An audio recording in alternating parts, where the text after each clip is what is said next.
Я хочу Севастополь. Севастополь, понимаешь, Севастополь, тут, понимаешь, вот сейчас давай о серьезном. Севастополь самый бессмысленный город, как бы вот Восточной Европы. Он вообще бессмысленный, понимаешь?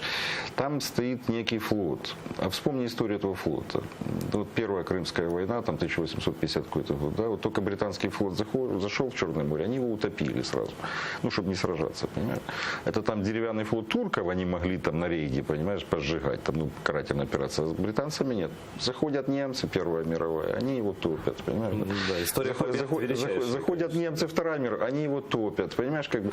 Сейчас просто их никто не хочет уже троллить там и заходить туда толком, понимаешь, как бы, но все равно вот напали на наш буксир, да, даже не на эти два катера, на буксир напали и сразу сломали два намного таких больших катера, они ж, ну, Кацап плавать не может, понимаешь, он летать не может, плавать не может, то есть, как бы, там не надо сильно их там бояться, то есть, их надо остерегаться, но надо бояться не в том месте, где у нас говорят, что вот сейчас там как пойдет там русская армия. То есть как бы, вот чтобы они не приволокли какую-нибудь ядерную хрень где-нибудь в Крыму не взорвали, вот этого действительно стоит переживать. А то,